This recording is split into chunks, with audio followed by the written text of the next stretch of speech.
Chest pain வந்தா soda குடிச்சிடுன்னு சொன்னவனை தேடி உதைக்கணுங்க. அது யாரு சொன்னான்னு தெரியல. செஸ்ட் பெயின்னா வாங்கி சோடா குடிச்சிருங்க சரியாயிடும். இப்போ பாருங்க, ஃபன்னியாக சொல்லிட்டேன். இப்போ என்னோட கசின் ஒருத்தர் ரிலேட்டிவ் கொஞ்ச நாள் முன்னாடி செஸ்ட் பெயின் பைக்கில் போயிட்டு இருந்திருக்காரு. ஒரு இடத்துல நின்று சோடா குடிச்சிட்டு போயிருக்காரு. பைக்கில் போயிட்டு இருக்கும்போது விழுந்துட்டாரு. பாஸ்டர். ஸோ அவேர்னஸ் இல்லை. செஸ்ட் பெயின்னா என்ன பண்ணணும்னு தெரில. செஸ்ட் பெயின்னா ஜெலிசில் மாத்திரை வாங்கி போட்டுக்க சரியாயிடும். செஸ்ட் பெயின்னா 90% அசிடிட்டியாக தான் இருக்கும். அவங்களே முடிவு. அதே மாதிரி இந்த செல்ஃப் மெடிக்கேஷன் இருக்குல்ல, அவங்களையும் ஏங்க பரவாயில்லைங்க, நீங்கள் கரெக்டாகவே இருந்துட்டு போங்க, அசிடிட்டி தான் இருந்துட்டு போட்டோம்.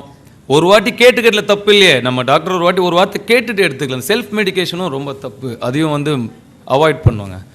இதனால நிறையா நான் என்னோட ரியல் லைஃப்லேயே நிறையா பார்த்து. இப்போ என் கசின் மாதிரி பாருங்கள், அவர் இன்றைக்கி இல்லை. மெனுவில் நமக்கு ஒரு 4 ஐட்டம் தான் இருக்கும். எல்லாம் நான்வெஜ்ஜாக தான் இருக்கும். அவங்களுக்கு மட்டும் வெரைட்டியாக வந்துகிட்டே இருக்கும். நமக்கு எல்லாத்தில் தான் இருக்கும். கொஞ்சம் கஷ்டம்தான், ஆனால் ரொம்ப ஹெல்த்தி. அது உண்மை தான். So heart attack, chest pain, இந்த பிளாக் வந்ததுக்கப்புறம் என்ன பண்ணணும், அந்த செஸ்ட் பெயின் வந்தோடனே என்ன பண்ணணும் அப்படின்றலாம் ரொம்ப டீட்டெயில்டாக எல்லோரும் சொன்னாங்க. பவர் பாயிண்ட் ப்ரெசன்டேஷன்லாம் போட்டாங்க. இதெல்லாம் பார்க்கக்கூடாது தான் நான் ஸ்கூலுக்கே போகல. என்னடா இங்கிலீஷ் நம்மளை உட்கார வச்சு, என்னடா இது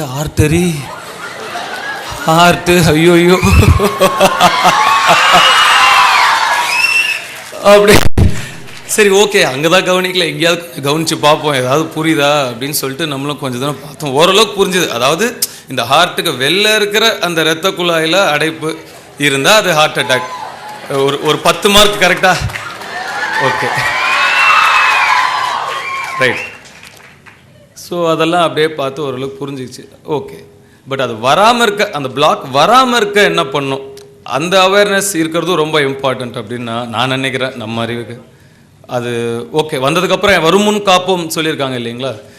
ஸோ எனக்கு தெரிஞ்சு சரியான உணவு, சரியான தூக்கம், சரியான உடற்பயிற்சி, இது 3 இருந்தால் அதை ஓரளவுக்கு அவாய்ட் பண்ணலான்னு நினைக்கிறேன். பாருங்கள், எது பேசுகிறதுக்கும் கூச்சமாக இருக்குது. ஏன்னா இங்கே இருக்கிற எல்லாருக்கும் எல்லாம் தெரியுமா, என்னடா இவங்களுக்கு நம்ம அட்வைஸ் பண்ணிகிட்ருக்கோன்னு. பட் இது நம்மளை இந்த ஹாலை தாண்டி போய் சேர வேண்டியவங்களுக்காக நான் சொல்கிறேன்.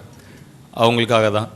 அதையும் தாண்டி நான் இதெல்லாம் கரெக்டாக தான் பண்ணுறேன், இருந்தாலும் எனக்கு பிளாக் வந்துருச்சு அப்படின்னா அது 10ல் 1 நடக்க தான் செய்யும்னு நினைக்கிறேன். அதுக்கு ஒன்றும் பண்ண முடியாது.